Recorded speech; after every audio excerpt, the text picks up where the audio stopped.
Hey everyone, this is Hannah with Rocket Miner giving you today's news update. Today I wanted to just give you a quick update on where our COVID-19 numbers are at and what will hopefully be my last update on the Mullen Fire and how that's going. And then wanted to give you an overview of some things to look out for that are coming up later this week and next week. So first off, to give you an update on our COVID-19 cases in Wyoming. We are still seeing those numbers rise pretty significantly. Today, the Wyoming Department of Health is reporting that we have just broken 10,000 confirmed cases. Today we're at 10,035 confirmed cases for all of Wyoming. We have 1,771 probable cases. And then with everything together, today we're at 3,823 active cases. Again, this number has continued to climb. It went up pretty significantly yesterday, especially. There was a pretty big rise. So those numbers are still going up. We're still seeing that climb, and hopefully we can see that start to come down. Wanted to give you an update on the Mullen Fire.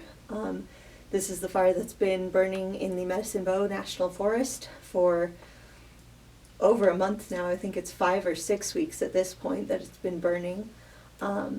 It's been more contained in the past few weeks. So they've been getting it mostly contained to where they're just kind of still doing the mopping up activities and just monitoring it and trying to finish getting it put out and contained. They gave an update on their InstaWeb page that explained how some of the recent snowfall has affected that. Obviously we've had snow throughout Wyoming over this weekend especially. They did get a good bit of snow there where they're fighting the fire. So that has helped a lot for sure. So the Mullen Fire right now is 85% contained. So mostly contained, still a few things that are burning. The fire has reached 176,878 acres, but it hasn't been growing recently.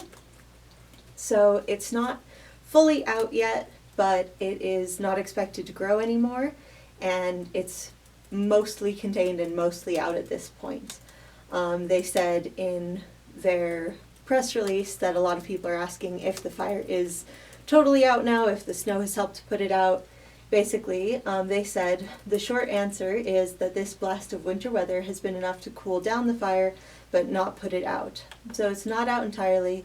They said because of the droughts and the really dry conditions in that area, a lot of that material that was burning is so dry and has been so dry for so long that it's going to take a while and a lot more like permanent winter heavy snowfall to really put out all of the hot spots that are left. And they said that this coming week they're going to have to keep monitoring the fire because it is expected to clear up, be a little bit warmer, a little bit drier this week. So they're definitely still going to be working on containing it and fighting it and making sure it doesn't spread. But at this point they're not expecting any more growth on the fire. And really the snow has helped a lot to where it's pretty much contained. There are still things that are smoking and smoldering and burning, but they're pretty well under control. So that's great news. So as I said, this will hopefully be my last update on that fire since it is mostly just those few spots that are still smoking and burning but aren't really an active concern. The fire shouldn't be spreading anymore, so they have it pretty much contained and under control, and the snow has definitely helped with that. So definitely thankful for that. I wanted to say today that we are 1 week out from Election Day, so wanted to encourage everyone to make plans to vote if you haven't voted already. A lot of people are doing early voting, which is great. Definitely encourage people to do that if you still can. I've already voted. I was able to vote by absentee ballot, so a lot of people throughout the state are definitely getting their votes in early. But for those who haven't yet and those who are planning to vote in person, that is 1 week away. So just wanted to encourage everyone to have a plan and be doing your research so you can be informed, so you can decide who you want to vote for. We have a lot of resources that can help you with that through the Rocket Miner. We published our election guide You can read that full guide online through rocketminer.com. Also, if you go to rocketminer.com/elections, that takes you to our election page, which is where all of the election-related stories that we do go to. So you can check those out. We have candidate profiles, so if you're looking at the candidates that you have as options, you can look for their name in the election guide. You can type their name into our website. If they gave us a profile, you can read it there and see how they answered questions and what their ideas and their goals are, and make more informed decisions based on that. So definitely encourage everyone to use those resources so that you can be informed, so that you can decide who is the best choice, and you can be involved and make your opinions known and make your voice heard and get out there and vote. Also, obviously, the end of this week is Halloween. I know lots of people are excited. There have been lots of events already, looking forward to Halloween, but there's definitely a lot going on, especially since Halloween is on a Saturday this year. There are lots of events on Halloween itself. So I wanted to give you a quick overview of some of the biggest events coming up that are happening in our community. Give you some details so that you can make plans, know what's going on, and which events you want to take part in, and just have a super fun Halloween. Tonight is the first night of the Grimm's Fairy Tale Haunted House at the Rock Springs High School. That starts tonight at 6. It's going to be going every night from tonight until Saturday. I think it's from 6 to 9.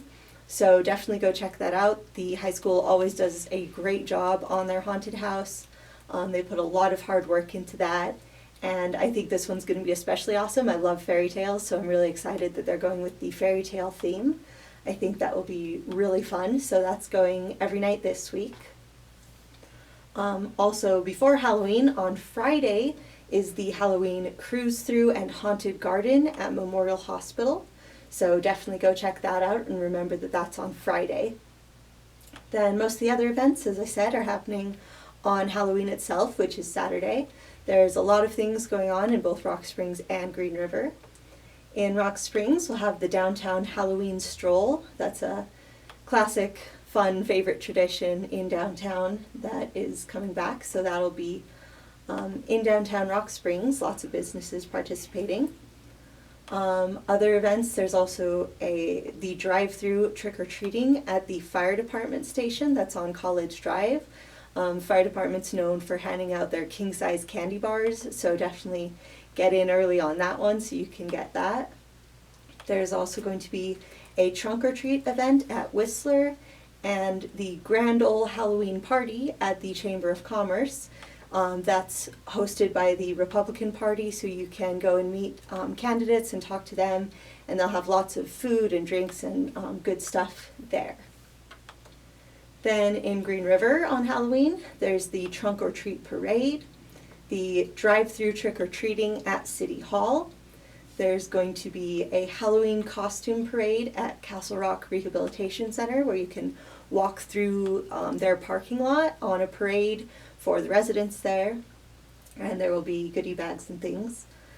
There's also a trunk-or-treat event at Mansface Plaza that you can check out.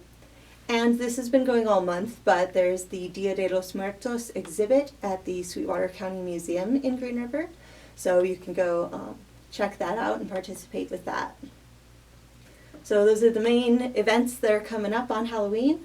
We have more details about each of those, giving specifics on what time they are, any instructions on where to go, which of them are requiring masks, or which COVID precautions they're taking that you need to be aware of. So you can get all of the details on those events so you can plan them more specifically at rocketminer.com. Specifically, the story that's pinned on our website that says "Stay Safe and Spooky" is a list of those events and the details about them so that you can know what's happening and when it's happening and make your plans around it. And I do just want to encourage everyone to have a really fun Halloween, but also do stay safe. Lots of the events are adapting. Lots of them are doing like a drive-through style, just different things in slightly different ways than they've done in the past in an effort to keep everyone safe and healthy and to not spread COVID. So just encourage everyone to respect the precautions that each of those events are taking.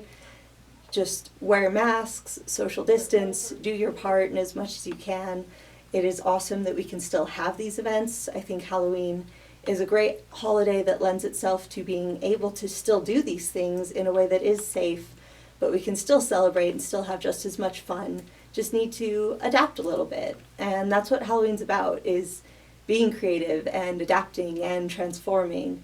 And we've needed those skills more than ever this year. So I think that Halloween is a great time to put those skills into practice and to celebrate being able to be creative and to keep celebrating in new and creative ways that, as I said, keep people safe. So I just want to encourage everyone with that, and I hope everyone has a great week. I'm going to be out not making videos for a little bit, so Caleb will be taking care of the videos, but I just wanted to tell everyone to make sure you go vote, have a happy Halloween, and just keep checking with us for all your news and updates. Thanks. Have a good day.